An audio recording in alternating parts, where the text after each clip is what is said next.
All right. Hi, Churchill students. This is Court Worth. I'm one of the counselors at Churchill, specifically for sophomores, juniors, and seniors, last names starting with P through Z. And we are here today. This is one of our career info sessions, and we have a special guest, Ashley Jones from Seneca Sawmill.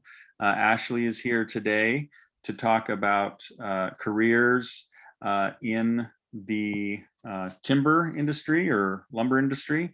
And Ashley is the retention and recruitment specialist in human resources for Seneca Sawmill. So we're very glad to have her here today and to talk about just a wide range of career options in the timber industry. Okay, thanks so much, Ashley. Thank you. In order to do this, I am going to share my screen to pull up a slideshow. Let's see if I can get it up here.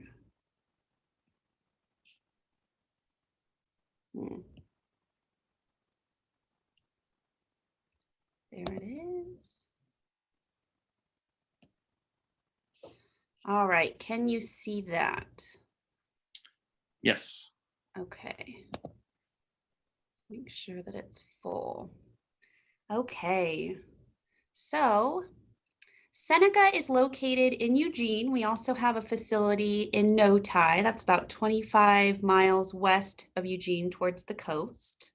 We are a lumber manufacturing facility. We were founded in 1953 by Aaron Jones. We started over on Seneca Street, which is where we get our name. And after the first year, the company outgrew the location. So we promptly moved over to the location we're at right now on Highway 99. And the very first year of production, we were making about 18 million board feet of lumber. And today we have the capacity to produce 650 million board feet of lumber. And the company has grown into three companies, really: Seneca Sawmill, Seneca Sustainable Energy, and Seneca Jones Timber Company. Aaron has passed away after, about 5 years ago, and he has handed the company down to his three daughters, Becky, Kathy, and Jody. So the company is still privately owned and operated. This is an aerial view of our facility, and you can see here the road that runs up here. This is Highway 99. And our big claim to fame is that we can use 100% of a tree on one site. I don't know anywhere else that can do this. So when we're bringing logs in to manufacture lumber out of these logs, we can bring this bottom part into our dimension mill. Dimension lumber is what's used in the frame of a house. So everything that we manufacture is construction lumber. It's a softwood. It's not like the hardwoods that you'd see on your window frames or doors or anything like that. It's made to be to withstand weight. And so the dimension lumber is what would go in the trusses of your roof or the joists of your floors. Our other facility is the studs, which are what go in the frames of your walls of your house. And we have a smaller facility, which also creates studs and chips logs that makes chips for paper and things like that. Those are byproducts. And then we have our cogen facility, which is where we send our scraps. Every last speck of dust gets blown down from the mills and sent over to our cogen, including the bark that we pull off the logs and any sawdust from the milling process. Again, there's the cogen up there at the top picture of the facility. So these are our products. We create both green and dry lumber. The dry lumber takes about 32 hours to dry. We dry it down to about an 18% moisture content, makes it lighter and cheaper to ship and easier to work with when builders are building. We have Seneca Jones Timber Company is 170,000 acres of tree farm that we have here in Oregon. And we manage this on a sustainable basis. That means that when we purchased the majority of that tree farm in 1992, we let it grow, and we actually have 90% more stock on that tree farm than when we purchased it, even though we're constantly harvesting from it. So we're never going to harvest more than what we're growing. The lights are automatic. So our foresters, we have a whole crew of foresters. We have about 28 actually. We have half of them here in Eugene and half of them are in a facility down in Roseburg because it's closer to the property. And they can pull up a map and show you exactly what unit we will be harvesting in 2052. So we have everything mapped out 50 years into the future. Seneca Sustainable Energy is a cogen facility that we put in probably 10 years ago.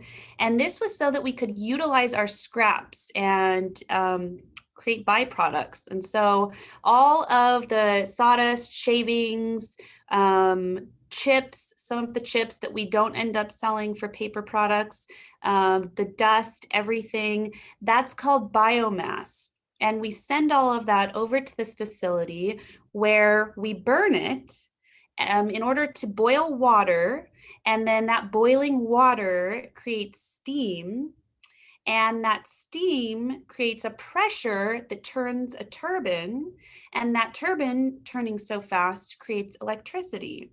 And that's creating 19.8 megawatts of power. And that's green renewable power. And so we sell that power to eWeb, and every energy plant, it has to have a certain amount of green renewable power. And so we're providing that to the grid. And that's 19.8 megawatts is enough to power 13,000 homes in Eugene. Now, when you're burning things on a grand basis, if anyone has seen a campfire, I'm sure you all have, the smoke that comes off of a campfire is pollution. It's tiny particulates of ash. And since we're burning on a grand scale, we do not want to create pollution whatsoever, not to mention that much. So the cogen facility was a $65 million project. That's what it cost to build this. And we put 1/4 of that budget, $60 million, towards a electrostatic panels. It's like a big filter.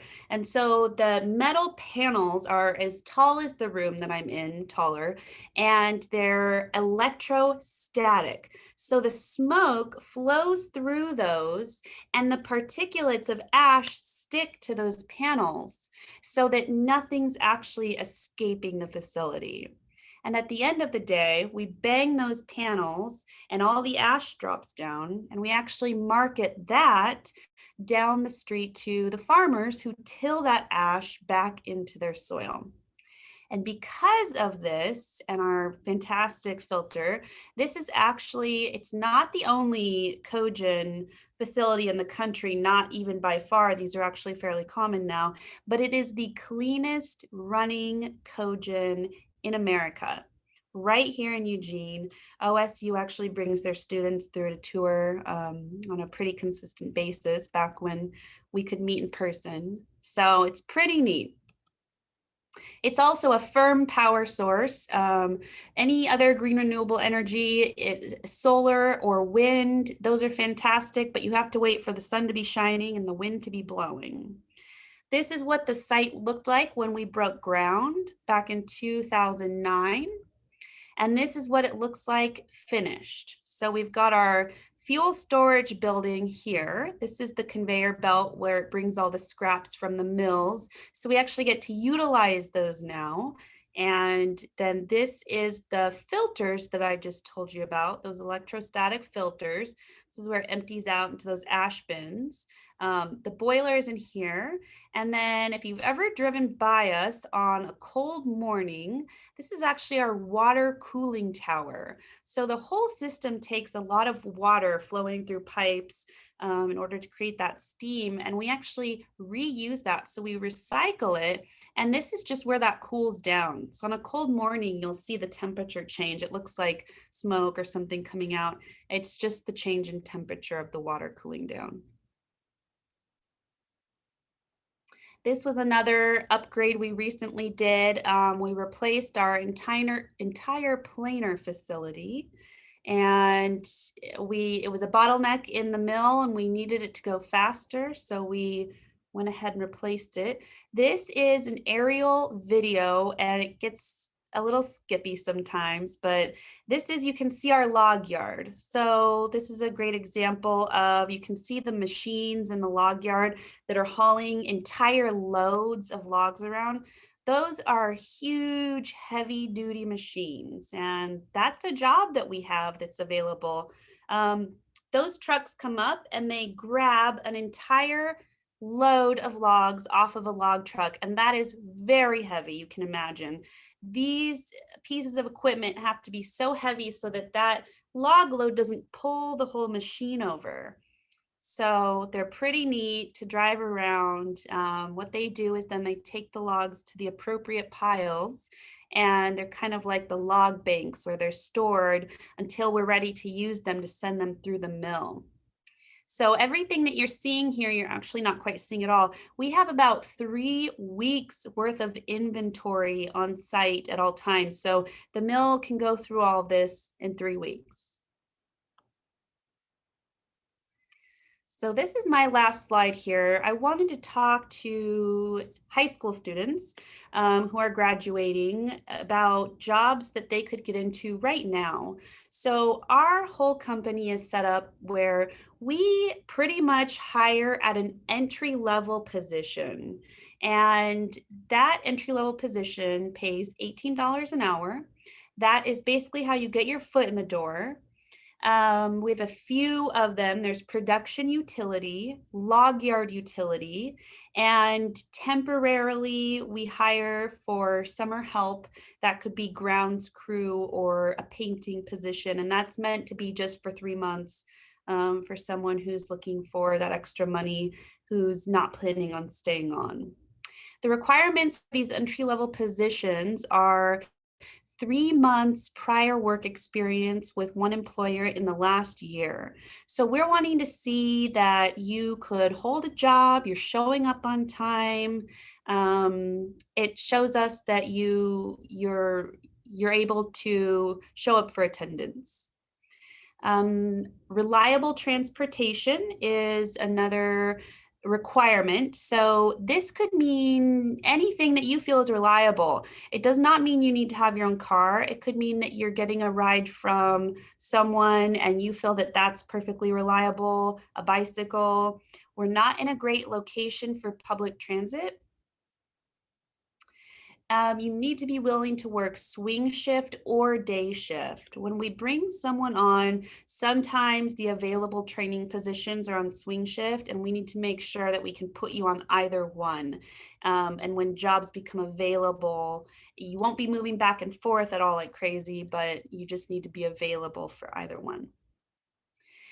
And we also do a pre-employment drug screen. So even though marijuana is legal in Oregon now, we actually have a safety issue with this, with all of the heavy equipment that's being run, people even just around heavy equipment, even if they're not running it, it's a safety hazard for us here at the company. So we have every employee go through a pre-employment drug screen, and then we continue to test if there's probable cause post-incident, which would be if you were operating something and had an accident.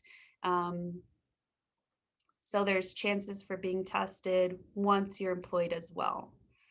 So these entry-level positions are great for getting your foot in the door. This is mostly what we hire for. We would not normally hire externally for operators positions, supervisors, anything like that. We really like to bring people in from the bottom and work them up through the ranks. You do not need to have mill experience or anything like that. We are happy to train on site. And from day one, if you do get hired on at entry level, you can basically, you're coming in, you're getting trained for an entry level position, but you're getting used to the facility and comfortable. And on day one, you can start cross training and bidding onto higher up positions, higher paying jobs. So we have a lot of growth opportunity and longevity at this company. We have a whole wall of 25-year employees where we put their photo up there once they reach 25 years, and it's getting so full, it's in our lobby, we're having to wrap it around the corner. And we're having people retire now after 40 years, 42, 46. It's not unheard of. It's happening more and more because they're building up. And so we have, like I said, a lot of longevity at the company. Another opportunity that we have is for our employees, we offer apprenticeship programs. And so if you're interested in becoming an electrician, a saw filer, or a millwright, these are skilled positions. And so they take more training and certifications. And so we have employees who work, get paid to work while they are taking the courses for these apprenticeships to get certified, to hold that certification for a higher paying, higher skilled job. So if you guys are interested in applying for jobs at Seneca, what you would do is you would go to our website, senecasawmill.com. I have it here and I will click on it and see if it will take us there.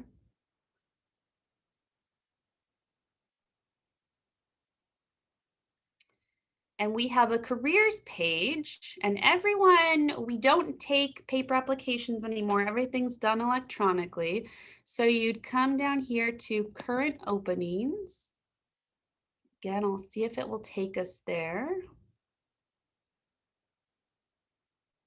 And this will show all of our jobs we have available. Right now we're hiring for an HR specialist, kiln lead. There's a few lead positions open.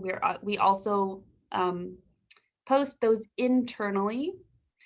So production utility right here, this is our entry level position.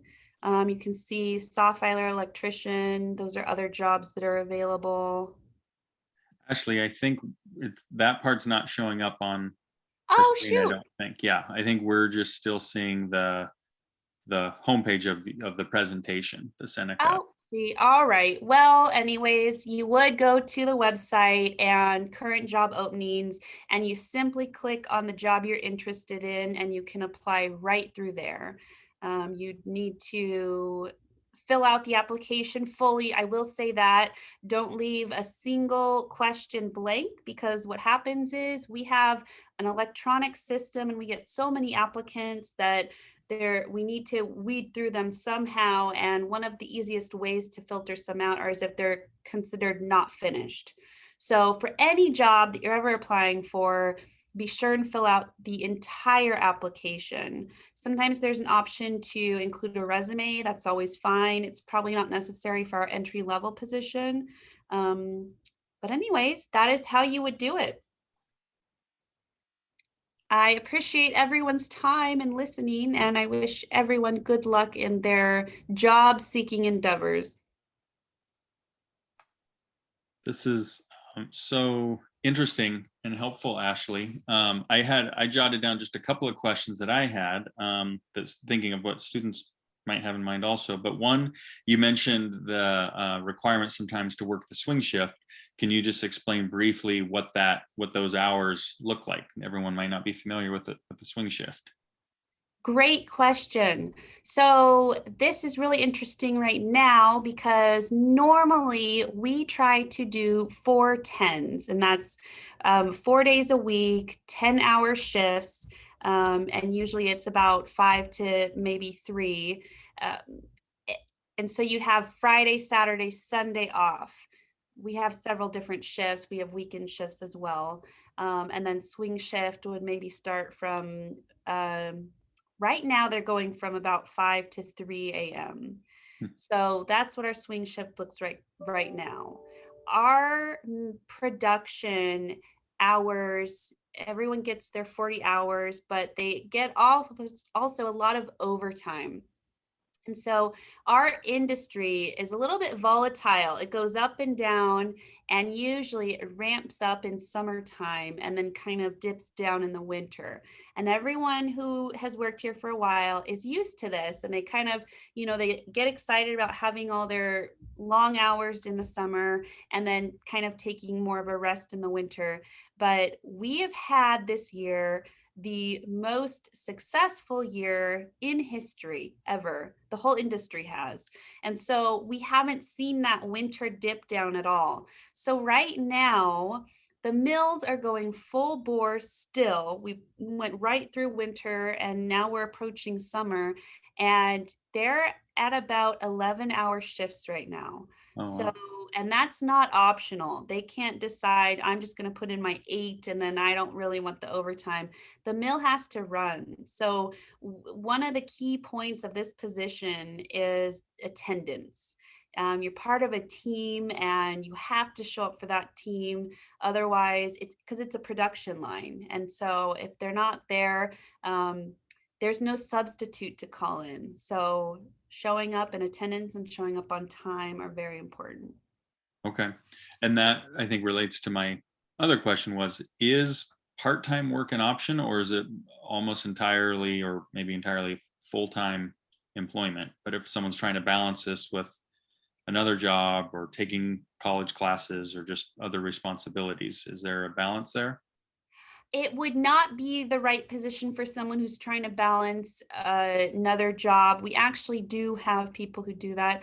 I don't know how. It is full time and then some. Okay. So we don't have any part time positions. We do have people who have put themselves through college, working here and going to school. Okay. Um, but yeah, and then of course, many people are wanting full-time work, not to mention the benefit of the overtime pay. So certainly good opportunities. Um, well, thanks so much. I think those were, I mean, you covered everything very well, but also in a pretty brief amount of time. Those were the only questions I had that sort of stuck out to me.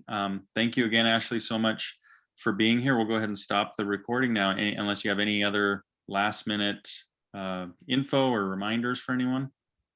That's all. Everyone's welcome to get a hold of me if they have any questions. And of course, visit our website. Okay.